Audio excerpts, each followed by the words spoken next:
আসসালামু আলাইকুম। টারজান বিটি থেকে আমি ফারুক হাসান বলছি।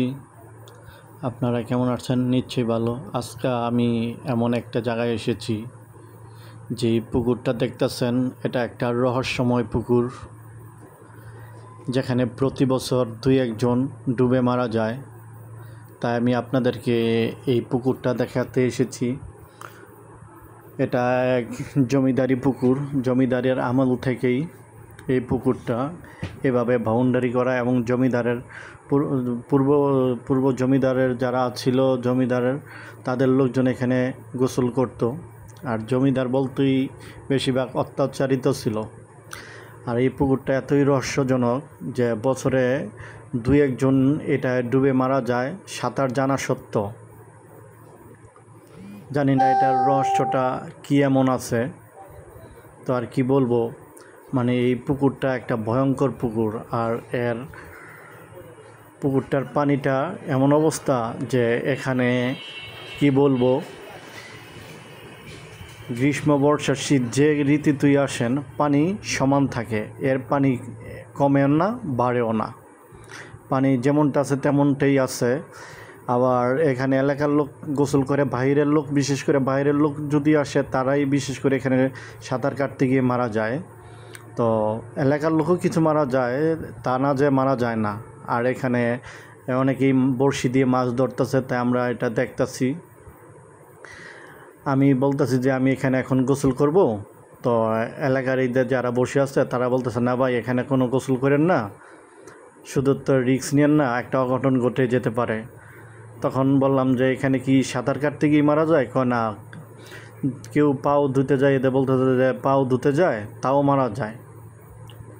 এই লোকটা যে বলতেছে বর্ষা, যে উনি বলতেছে ওনার বোন নাকি এখানে পাও ধুইতেছিল গাটলায়, তো সে মারা গেছে। আমাকে না করতেছে ভাই প্লিজ আপনি দয়া করে এখানে নাইমেন না, গোসল করেন না, আপনাকে অনুরোধ জানাই।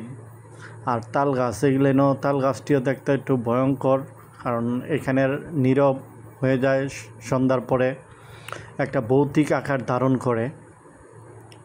এটা মুরাপাড়া জমিদার বাড়ি।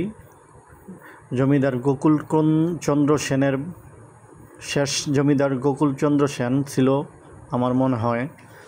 পুকুরটার অবস্থান দেখেন, মোটামুটি একটা বিশাল পুকুর। এই পুকুরে গোসল করার লোভ কেউ সামলাতে পারে না। তারপরে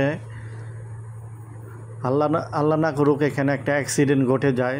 আমি চাই না এখানে কারো মার বুক খালি হোক। আমি চাই এটাতে গোসল করা টোটাল সরকার বন্ধ করে দিলে আমার মনে হয় সবচেয়ে বেটার, ভালো হয়। যে চিন্তা করতেছে যে তাহলে চিন্তা করতে পারে অনেকে যে এলাকার মানুষ কোথায় গোসল করবে, আরও অনেক পুকুর থাকতে আছে ওইখানে যাবে গা। তো এখানকার লোকজনের জন্য, সবার জন্য এটা রিস্ক।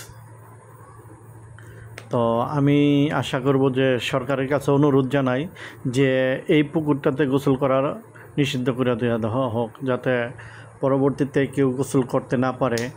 আর এটা একটা ভৌতিক জায়গাটা অন্যরকম, ঘোরার জন্য যেমন একটা সুন্দর প্লেস। দেখেন এই জমিদারি আমল থেকে বহু বছর থেকে এইটার গিলাইন কারুকাজ এবং শিখ গিলাইন ঠিক ওইভাবেই আছে। আর পুকুরটার অবস্থান দেখুন, পুকুরের পানি দেখেন কত স্বচ্ছ ছল। তারপরে মানুষ সাহস করে এখানেই গোসল করতেছে। কি বলবো, জীবনের মায়া ত্যাগ করে এই গোসল করে যে কি হয় না হয় কেউ বলতে পারে না। যে কাটলাতে হাত পা ধুইতেছে এর মাঝে ডুবে মারা যায়, তারপর লাশ গিয়ে পায় মাঝখানে, পুকুরের মাঝখানে গিয়ে যে কোনো লাশটাই পুকুরের মাঝখানে পায়। এটা নাকি অনেকবার সেচতে চাইছিল কিন্তু সেচতে পারে নাই, বহুবার চেষ্টা করছে এটা সেচার জন্য, কিন্তু পানি কোনোতেই কমাতে পারে নাই। আর দেখেন এই ডিজাইনগুলেন দেখেন, কাজগুলেন দেখেন কত সুন্দর। কি বলবো, একদম দেখেন কাজ সেই আগের মতো যা আছে, একটু নষ্ট হয় নাই। জমিদাররা কীভাবে রেখে গেছে ওইভাবেই আছে। তা এই খেয়ার রহস্য কি এখনও কেউ বলতে পারবে না।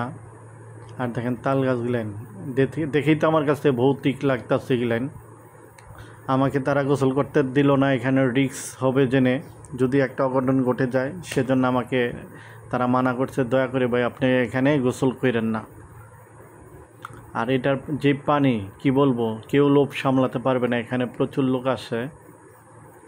তো এখানে এই যে সাইডে একটা আম বাগান আছে। তো এখানকার অনেকেই আমার চিনে, আমাকে চিনে এলাকার লোকজন। তাই অনেকে কুশল বিনিময় করলো এবং আমাকে বলল, ভাই আপনি নাইমেন না।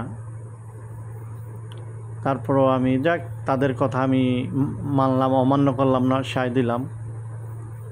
তো আমি এখানে ঘুরে ঘুরে ঘুরে আপনাদেরকে সব দেখাচ্ছি যে এখানকার অবস্থানটা, এখানকার পরিবেশটা, আর এখানকার গাছগুলানো কি এক ভৌতিক হয়ে আছে।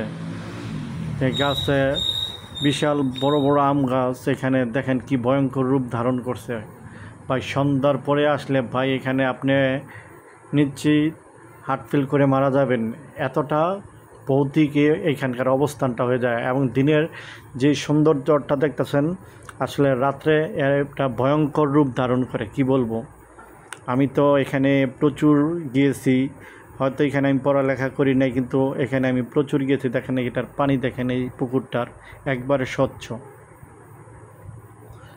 এখানে পানি তেমন ভারী না, বলতে গেলে পানি যেমন আছে তেমনই থাকে। হ্যাঁ, দেখেন এর সামনে জমিদার বাড়িটাও একটা ভৌতিক লাগে। এখন তো এটা ডিগ্রি কলেজ হয়ে গেছে মুরাপাড়া। তো এটা দেখেন গাছগুলো দেখেন যে কেমন দেখা যাচ্ছে। এগুলেন সব আম গাছ, এখানে যা দেখতে পাচ্ছেন সব আম গাছ। মানে এখানকার অবস্থানটা একবারে ভৌতিক, ভাই বলার মতো না, অকল্পনীয়, একটা দুঃসাহসিক। আর আমার ভুল ত্রুটি হবে, এটাই স্বাভাবিক। আপনারা আমার চ্যানেলটা সাবস্ক্রাইব করে দিবেন, লাইক কমেন্ট করবেন, শেয়ার করে দিবেন, অন্যদেরকে দেখার সুযোগ করে দিবেন। আপনারা যদি আমার চ্যানেল সাবস্ক্রাইব না করেন তাহলে আমার ভিডিও বানানোটা আমি মনে করি ব্যর্থ হবে। অনেক কষ্ট করে আমরা তৈরি করি কন্টেন্ট ক্রিয়েট। আমরা এই ভিডিওগুলো তৈরি করি আপনাদেরকে দেখানোর জন্য, আপনাদেরকে শেখানোর জন্য যে কোথায় নামা উচিত, কোথায় নামা উচিত না। এখানে একটা ভৌতিক, যে এখানে অনেক মায়ের বুক খালিছে। কদিন আগেও একটা ছেলে পড়ে মারা গেছে, সে এখানে বেড়াতে আসছিল। গত বছরও একটা ছেলে ঢাকা থেকে বেড়াতে এসে এখানে ডুবে মারা গেছে। এর আগের বছরও একজন ছেলে এখানে গিয়েছিল গোসল করতে, বন্ধুবান্ধব, তাদের মাঝে একজন নাই হয়ে গেছে। তা মাঝখান থেকে গিয়ে বিশেষ করে তাদের লাশ পাওয়া হয় ডুবুরি দিয়ে। আসসালামু আলাইকুম।